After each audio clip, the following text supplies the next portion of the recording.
Yeah. You know, for you, where does Drake stand in hip-hop history, you know? I would say he's the greatest of all time. Jim Jones crashed out again for this reason. Pusha was speaking to his soul while staring straight into the camera. You run from the spirit of repossession. Too much enamel covers your necklace. I buy bitches, you buy them sections. You buy watches, I buy collections. After a bank took back Jim's house, Pusha told him that he fled the spirit of repossession. That is a lot of evil effort. But when Mase arrived with popcorn, the rudeness did not end there.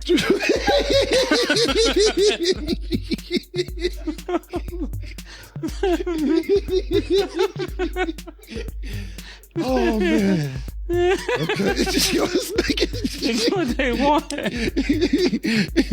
The most absurd aspect of it all, though, is that Jim still refuses to accept the loss and move on despite all of this humiliation. He actually gave a freestyle in response to Pusha's attack, and he is now criticizing Made and Pusha on Instagram. However, Mase and Cam are the ones who should correct Jim. A fan, you begged us. You are a fan, a fan. Pause though. Get off my. Okay, so let us start by discussing how Pusha T's Tiny Desk performance completely demolished Jim Jones. As part of the release of their comeback album, Let God Sort Them Out, Pusha and Malice gave an incredible performance. The performance of Chains and Whips, a recent joint effort with Kendrick Lamar, in which Pusha and Malice rid Jim Jones of all dirt, was one particularly noteworthy moment. You can see that Pusha did not flinch if you watch both Clip's Tiny Desk performance and their brilliant lyric analysis. As a matter of fact, he recited those bars without blinking. The cameras did not matter to him. With an ugly grin on his face and a blank expression, he was speaking directly to Jim. Crush you to pieces, I hum a breath of it. I will close your heaven for the hell of it. It seems to be valor amongst veterans. I'm watching your fame escape relevance. We all in a room, but here's the elephant. There's no tombstones in the desert. I know by now you get the message. Uncle said, nigga, you must be sick. All you talk about is just get rich. Choke my neck, nigga, and ice my bitch. Beat the system with chains and... Jim Jones opened up to this when he began disparaging Pusha for no other reason than his devotion to Drake. The way Pusha whacked Jim about is precision level rapping, but you know what? He only has himself to blame. In addition, the bar on the whips and chains where Pusha states we all in the room. But here's the elephant, you chasing a feature out of your element. Ooh. Yeah. You know, for you, where does Drake stand in hip-hop history, you know? I would say he's the greatest of all time. Overnight, Jim became Drake's attack dog and began disparaging Pusha everywhere. Jim claimed on The Breakfast Club that Pusha did not deserve to be in the top 50 after Billboard ranked him at number 29 on their list of the best rappers of 2018 all time. You sing along the 5 Pusha T records right now. His records. Yes. Name I them. love Pusha. Nostalgia.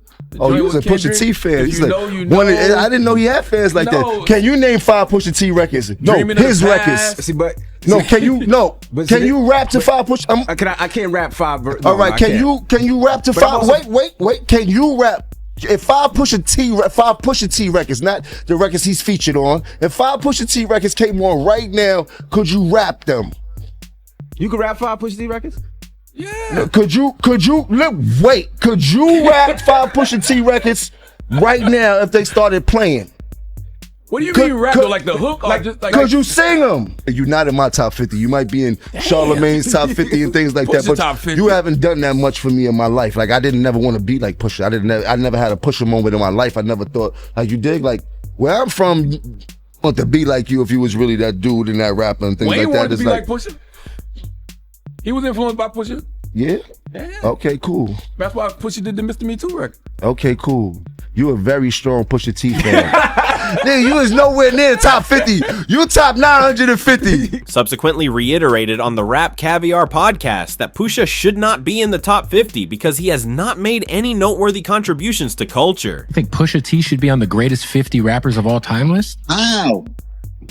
What has he done? What has he done that puts him in the greatest rappers of all time besides talk about that he probably didn't? What has he done? Nobody has dressed like him. Nobody want to be like Pusha T. No, I don't remember nothing. And let's not be evil, but we don't talk about rap where that's popping wanna be like. I don't know too many in this game that was leaning towards being like Pusha T. I don't know no records they play in the club or Pusha T. They don't play outside. NBA Youngboy before Pusha T. That's wild, Jim. That's NBA Youngboy before Pusha crazy. T? That's crazy. What do you... What?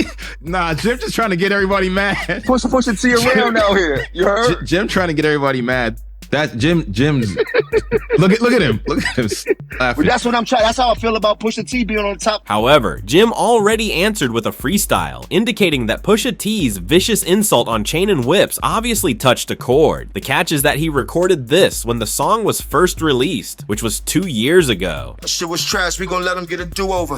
They got you gas, you must think that you the new Hover. You a 4.0, I jumped in a new Rover. Your brother still jumping in bed and you tell him move over. These 2 row don't know what to do on no raid. Kanye gave you whips, but that's what they do to the slave. If you are wondering how Jim acquired the beat for Chains and Whips 2 years before the song came out, it was leaked after Clips performed the song during a Louis Vuitton runway show. The following day, Jim discovered the beat and released that freestyle. Uncle said, nigga, you must be sick. All you talk about is just get rich. Choke my neck, nigga, and ice my bitch. Beat the system with chains and whips.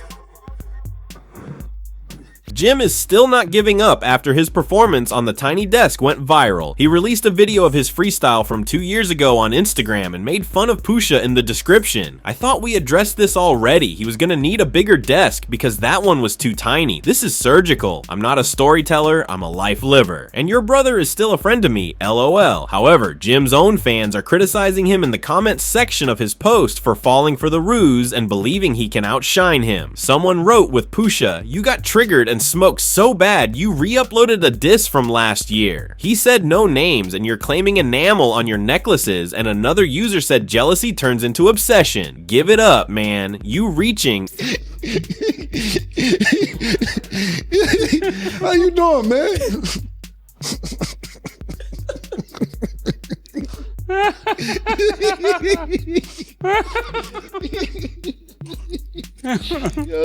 Play too much, man. Oh, what's happening? Oh man, this is crazy, man.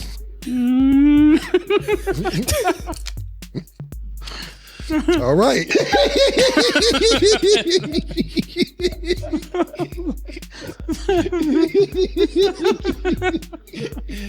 Oh man. Okay. It's what they want. If you are wondering why Mase was laughing so much, it is because of something that happened a long time ago. Jim, Cam, and Mase all grew up in Harlem together. At least that is Jim's assertion. We will talk about Cam's significantly different perspective on this in a moment. Thus, the trio was a member of the same early rap group, Children of the Corn. Mase was the first to gain popularity in the mid-1990s. Almost immediately after signing with Bad Boy Records, he rose to fame, and that is when everything changed, Jim says. He subsequently asserted that Mase began to approach people differently, particularly Cam Run, and cut off contact with those who had assisted him in his ascent. When Jim spoke on Justin LeBoy's Respectfully podcast in January, he said he saw Mase discuss Cam in passing after he became well known, and Jim claims that is when he stopped respecting Mase. I watched Mase on Cam and everybody around him. Wow. A bitch like all the time. You heard? Like I was there the whole time, but I was Cam's man. You heard? Is that I wasn't there for every single thing. Everybody Cam didn't like, I didn't like. And I already see how he was handling Cam, so I definitely didn't like him. You dig? And then I seen how much love Cam had for him and how Cam was jumping out the window for him, which a friend should. Like that, like being overprotective, making sure nothing happened. Like he was trying his best to make sure that Mase stayed as safe as possible, but Mase had got that money and lost his mind. Cam was still working hard as Mase was rising to fame under Diddy, and he invited Jim along when he eventually got his shot. Together, they constructed the Diplomats. After all the drama with Diddy, Mase left the industry to become a pastor. Years later, he returned to the scene in an attempt to re-establish a connection. Jim, however, did not buy it. He perceived Mai as erratic and self-serving, alternating between rap and religion, and appearing when it was advantageous for him to be in the spotlight. Now, there was no doubt that Mase and Cam had problems problems in the past. But in 2022, they put an end to their feud and started a sports podcast called It Is What It Is. And Jim's old wounds were reignited by that meeting. He began making cheap shots because he was upset that Mase and Cam were cool again. He recently attacked Mase once more, making fun of his looks and claiming that he should follow a diet. Mase need to go on a diet. He need to get his life together. He need to go to the doctor and get a physical. He looked terrible, bad body, back. Nigga look big around the neck, waist look crazy. I'm body shaming his. You heard? He need to go get his shit together, get on the treadmill, do some push-ups, do something. You heard? Especially for playing with me. He going. However, Mase and Cam decided to be extra nasty and invited Jim's longtime rival, 50 Cent, to their podcast because they knew they could not be silent for very long. During the interview, Cam asked me to explain why Jim appeared at one of 50's gigs out of the blue in 2007, when Dipset and G-Unit were at odds. Cam was now fully aware of his actions. With the full expectation that 50 would dunk on Jim, he threw the question up like an alley-oop, and that is precisely what took place. He was your man, like on the side, like on the side, just he was not a rapper at all. Right. So when Ballin' took place, and I'm looking and I'm going, oh, he having a moment. That's the Lloyd Banks. It's Lloyd Banks thing. He wanted that. He was watching them be that, like Mase be that, and Cam be that, and looked at, and it was finally he had one. Mm-hmm. And I just looked, and I knew I just took the shot murder to see, because I wasn't sure he was gonna go for it. But I was like, we like Jimmy better than you anyway, Cam. You gotta watch to see how he responds. And then you see, he like, oh shit, he really like that. Give me this, get me Jimmy. Yeah, tell him we want you at the show, Jimmy.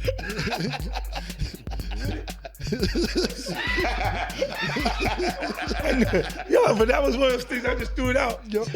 Naturally, Jim fell for the ruse. During his conversation with Justin LeBoy, he went off on Cam and 50, accusing them of ignoring his name and claiming that they owe him numerous favors.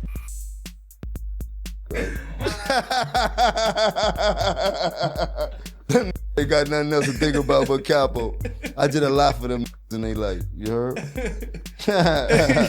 Both of them. Pause though, get off my dirt. There's only space on there for baby girl, man. Come on, man. Tugging on my shit like that. Jim asserts that he was the one who came up with Cam's complete look, including the iconic pink fur coat, and he truly took full credit for the entire Dipset style. That's what we wearing. I created the aesthetic. Okay. For the diplomats. You heard? Dan and Cam's pink. You heard? He'll tell you. Nah. All right. Sooner or later, he gonna have to tell it. Where he got the pink from.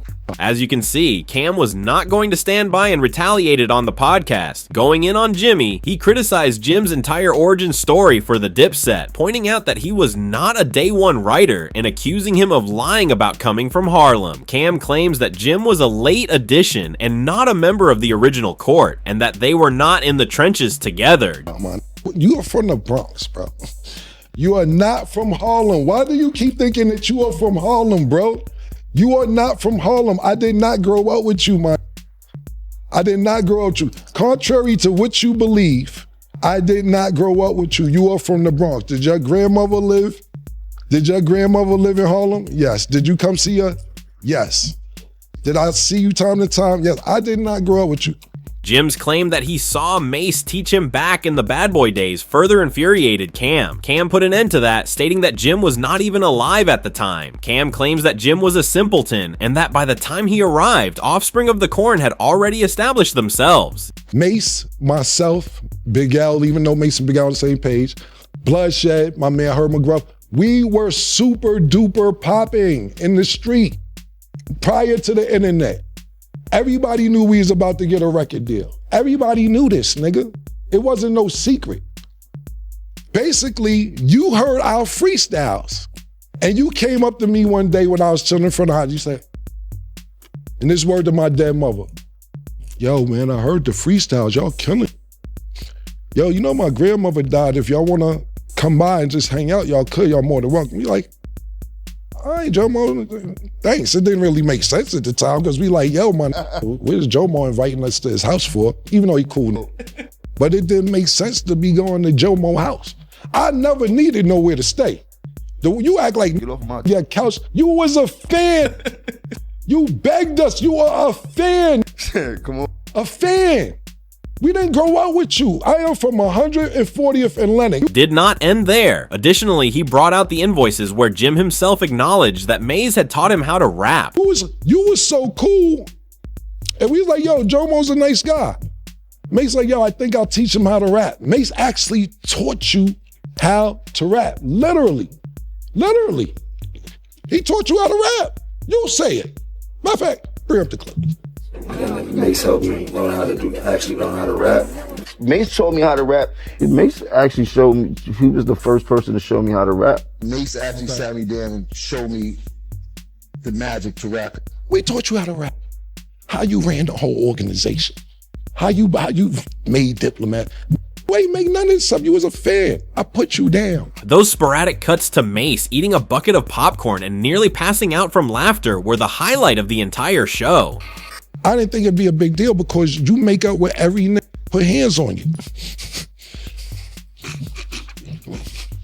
But I see the pattern now. If I agree to disagree with you and don't want to take it that route because they got some genuine love for you. The absurd thing is that Mase did not need to mention Jim at all. He simply sat there laughing and munching his popcorn, but he was able to get Jim to react by saying he would slap the popcorn out of. Big bad body, you look like when they be like big fat bad body, taco eating, stew. That's what he remind me of.